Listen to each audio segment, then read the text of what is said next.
Welcome to kitchen ராணி. நம்ம இன்றைக்கி என்ன ரெசிபி பார்க்க போகிறோன்னா, கொழுக்கட்டை எப்படி செய்யலான்னு பார்க்கலாம். வீடியோக்குள்ளே போகலாம் வாங்க.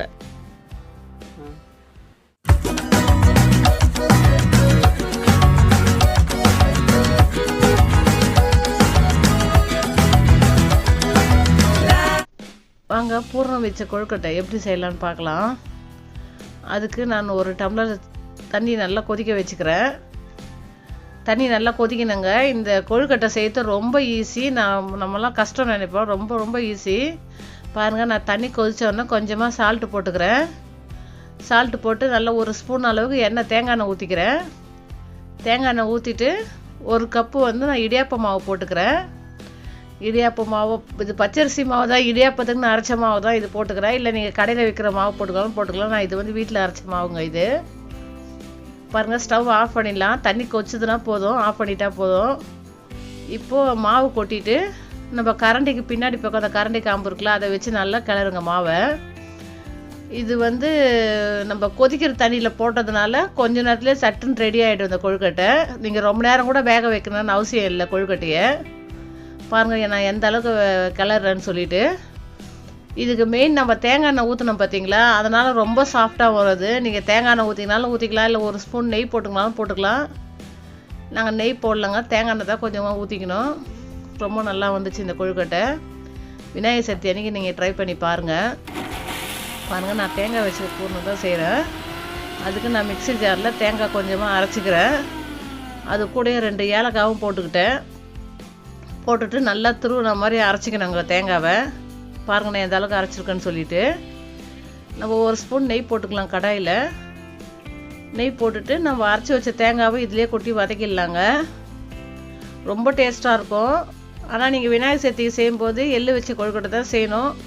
அது உங்கள் விருப்பத்தை பொறுத்து இருக்குது. ஆனால் இந்த கொழுக்கட்டை அந்த எள்ளு கொழுக்கட்டையோட ரொம்ப டேஸ்ட்டாக இருக்கும், தேங்காய் போடுற கொழுக்கட்டை. நீங்கள் இதே மாதிரி வீட்டில் ட்ரை பண்ணி பாருங்கள். நான் ஒரு ஸ்பூன் நெய் போட்டல, இந்த தேங்காவை அதில் கொஞ்சம் வதக்கிறேன். சும்மா லைட்டாக வதக்கினா போதும், கலர்லாம் மாறணும்னு அவசியம் இல்லை. லைட்டாக வதக்கிட்டு லைட்டாக அந்த ஈரப்பசை போனால் போதுங்க. வதக்கிட்டு நான் அதுலேயே ஒரு கப்பு துருவின வெல்லம் இது போட்டுக்கிறேன். நீங்கள் கட்டி வெல்லம் இருந்தால் கூட பாவு வெல்லம் போட்டிங்கன்னா இன்னும் டேஸ்ட்டாக இருக்கும். என்கிட்ட அந்த கட்டி வெல்லம் இல்லைன்றதுனால நான் இந்த மாதிரி உதிரியாக இருக்க வெல்லத்தை போட்டுக்கினேன். பாருங்கள், இது கொஞ்ச நேரத்துலேயே நல்லா திக்காக வந்துடும்.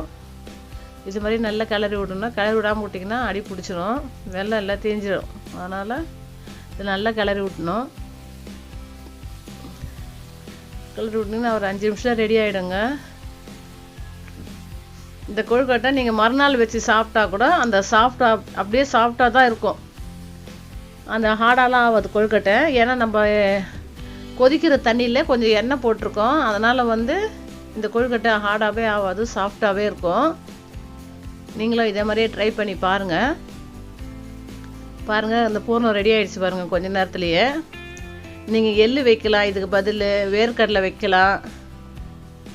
எது வச்சு செஞ்சாலும் டேஸ்ட்டாக இருக்கும். ஆனால் எல்லாத்தோட இந்த தேங்காய் பூர்ணம் தான் ரொம்ப டேஸ்ட்டாக இருக்கும். ரெடி ஆகிடுச்சு. அதுக்காட்டி நம்ம கிளறி வச்ச மாவும் நல்லா ஆறி இருக்கும்.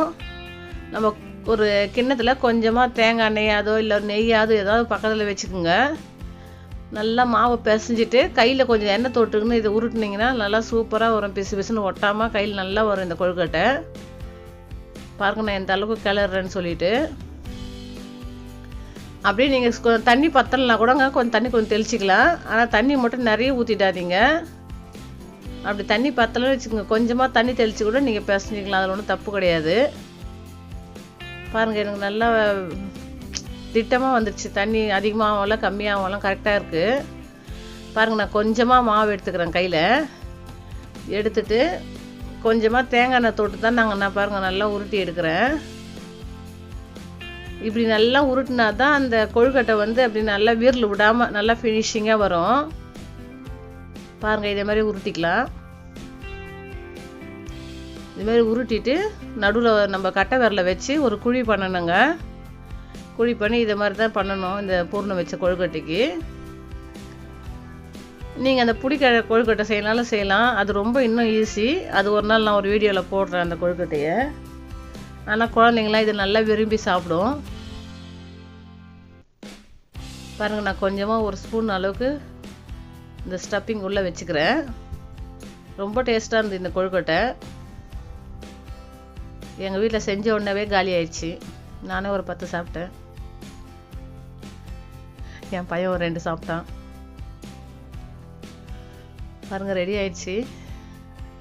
இப்படி தாங்க மடிக்கணும். லைட்டாக நீங்கள் எண்ணெய் தொட்டுக்கு நீங்கள் மடிச்சிங்க வச்சுங்க, சூப்பராக வரும் அந்த கொழுக்கட்டை. கொஞ்சம் கூட நம்ம பிரிஞ்சு அந்த வெள்ளெல்லாம் வெளியே வராதுங்க. இதை மாதிரி தான் செய்யணும். நீங்கள் உதிரியாக அள்ளி வச்சிங்கன்னா கண்டிப்பாக வெளியே வரும். நான் பண்ண மாதிரியே கடாயில் கொஞ்சமாக நெய் போட்டு இதை வதக்கி செஞ்சிங்கன்னா அப்படியே நல்லா கொஞ்சம் ஜாம் மாதிரி நல்லா திக்காக வரும். சூப்பராக இருக்கும் உள்ளே வைக்கிறதுக்கும்.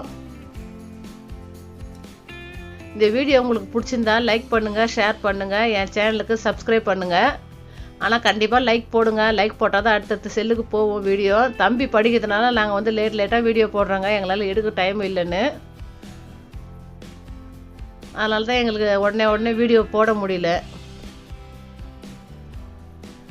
பாருங்கள், நான் சூப்பராக செஞ்சுட்டேன் கொஞ்ச நேரத்தில். நீங்களும் அந்த மாதிரி வீட்டில் ட்ரை பண்ணி பாருங்கள். குழந்தைங்களாம் நல்லா விரும்பி சாப்பிடுங்க.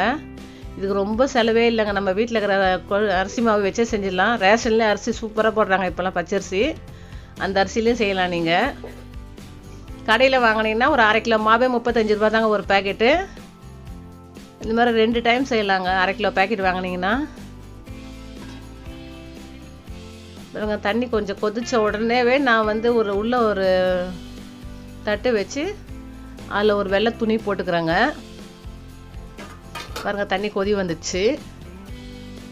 தண்ணி கொதி வந்தோன்னா ஒரு இட்லி தட்டு வச்சுக்கலாம். நான் ஹோல்ஸாக இருக்க தட்டு தான் எடுத்துக்கணும் இன்றைக்கி. ஒரு துணி போட்டுக்கலாம். துணி போட்டுட்டு நீங்கள் அதை வச்சிங்கன்னா ஒட்டாமல் வரும். பாருங்கள், நம்ம செஞ்சு வச்சுருக்க கொழுக்கட்டையெல்லாம் எடுத்து இதில் அடிக்கலாம். நீங்களும் இதை மாதிரியே ட்ரை பண்ணி பாருங்கள். இது வந்து ரொம்ப வேகணும்னு அவசியம் இல்லைங்க. ரொம்ப நேரம் விட்டிங்கன்னு வச்சுங்க, இது கரைஞ்ச மாதிரி ஆகிடும். அதனால ரொம்ப நேரம் விடக்கூடாது. 5 நிமிஷம் இல்லை, மிஞ்சி போனால் 10 நிமிஷம் தான். அதுக்கு மேலே ஒரே ஆவி தான். வந்தோடனே டக்குன்னு நீங்கள் எடுத்துடலாம். இட்லி மாதிரிலாம் வேக வைக்கக்கூடாதுங்க. இதை இட்லி மாதிரி வேக வச்சிங்கன்னா குழன்னு ஆகிடும். ரொம்ப குழன்னு ஆகிடும். அதனால் 5 நிமிஷம் இல்லை, மிஞ்சி போனால் 10 நிமிஷம் தான் வைக்கணும். கொஞ்சம் நேரத்தில் ரெடி ஆகிடும் இந்த கொழுக்கட்டை. சூப்பராக இருக்கும், சாப்பிட்றதுக்கு ரொம்ப டேஸ்ட்டாக இருக்கும். நீங்களும் இதை மாதிரி வீட்டில் ட்ரை பண்ணி பாருங்கள். விநாயகர் சதுர்த்தி வேறு வருது. விநாயகர் சதுர்த்திக்கும் ட்ரை பண்ணி பாருங்கள். சூப்பராக வரும் இந்த கொழுக்கட்டை.